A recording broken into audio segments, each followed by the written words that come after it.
Hello, I'm Danny. Welcome to the Fourdees office. I thought I'd try something a little bit different this week and give you a video review of all the things I've been working on for Fourdees. The big release of this month has been the valve gear kit for the Percy chassis. This has actually been on the back burner since April. It was pretty much ready to go around then, but obviously April was when I had the big announcement that I was working with Rapido on their Sodar chassis and the kits, which has kept this from having the final touches done until this month. Principal issue was the body, and because the valve gear kit has its own cylinders, the body kit that I did for the Bagnall had valve chests on it to make the Percy chassis cylinders look a lot better. The simple way around would be to have two kits, to have one with the valve chest meant for just a standard Percy chassis and one without cylinders. But if I've got two versions of the four models that this fits under, that's a lot more headache for me in terms of I've got twice as much stock to store and also make sure I ship people the right one when they order it.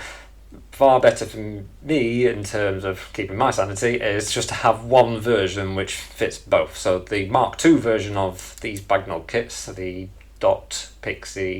Nixie dot Frank and Jerry, they have valve chests on, but they will snap off. So those who do want to have a go with the valve gear kit, it's obviously a bit more advanced kit because there's lots of, it's tiny valve gear and not everyone's happy with working with valve gear. But if you do want to have a go at it, then you can just buy the new kit, snap the cylinder valve chest off, and then this will fit directly on. Which leads on to the other big thing that's been happening this month. We're obviously down in Maidstone for the Rapido Rail X, and I've now got my hands on this. This is one of the engineering prototypes for the Sodar chassis, and it's nice to actually hold it and have a physical item rather than just computer renders of it. It has changed a little bit since the first design came through in May time, and I have had to rework a few of my kits to make it fit, particularly Onken, for those who are interested in the Groudle Glen inspired Bagnall. Bagnalls have really small smoke boxes, and the front end of the chassis has a lot more going on with it now. Used to be just the flywheel. The wiring has been rerouted over the flywheel, and to protect the flywheel there's now a plastic shroud which is longer than the flywheel, which made the Onken model not really work as I'd originally designed it. I've managed to figure it out and get it to work. Pretty much looks the same. If you've seen the Facebook post, you can see the painted up Onken which is actually on this chassis, so it does now work, but the smoke box is separate and you fit it after you put the main body onto the chassis.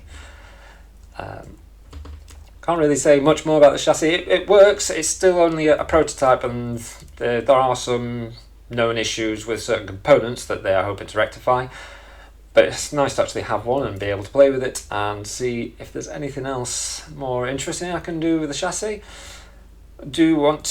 I know that a lot of people are waiting for this to design their own kits, and I do want to do a sort of simplified STL for those who want to make their own kit for this chassis. I just can't do that now because the design keeps tweaking and changing. I don't want to give everyone an STL where everyone goes away and designs a model and then the chassis comes out and it doesn't fit. So as soon as this is sort of in production and we have a finalised version, then I will create and put it on the Fourdees website an STL sort of outline. I will not have the fine detail because you don't need it because you just need to design a body, but it'll have the outline that you need to make sure that your body will fit onto the chassis.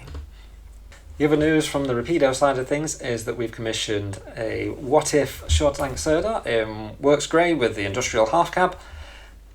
It's the first model we've ever commissioned to be mass produced, ready to run. There is a minimum order requirement that we need to place in order for this to happen because there's a lot of intricate lining which uses expensive printing processes. Didn't quite make this clear on the Facebook post when I announced it because I only found out about the deadline the day before. But if there isn't sufficient interest to justify a batch being made, then unfortunately we'll have to sort of pull the plug on it.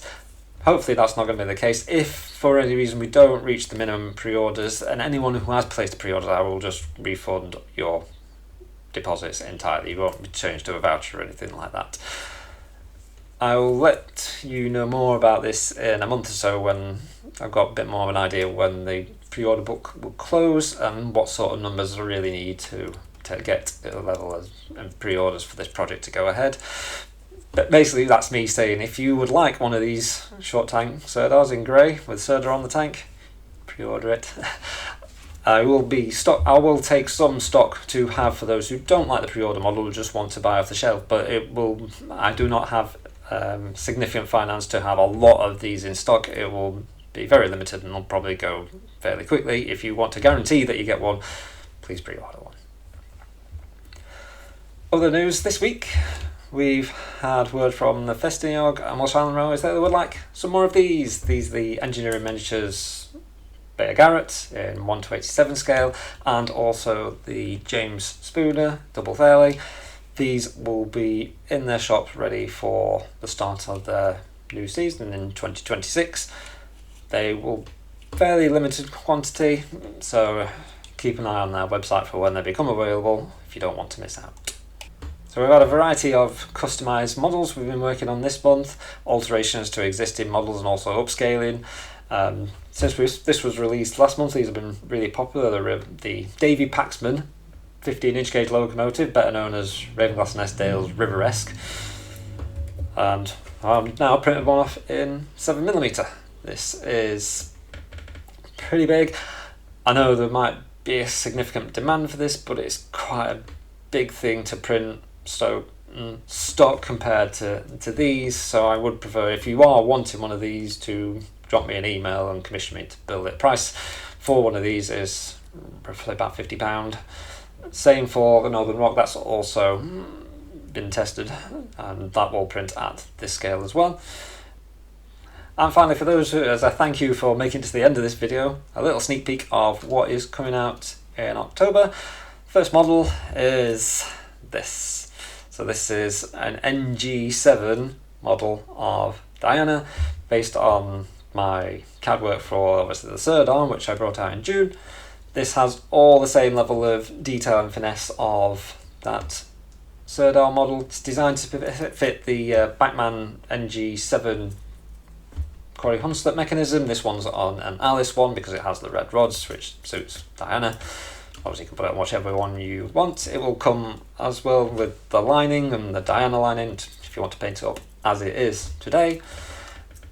I didn't really want to start doing extra versions as well because I know this one will be the most popular. If people do want it in as-built condition where the sandbox was slightly further back and it's got a slightly different rivet profile, I'm happy to take them on as commissions, or if you want the later version where I had a full cab, it's got all the valves and controls in there. I apologise you can't really see this on the webcam, I'll put some stills on as well.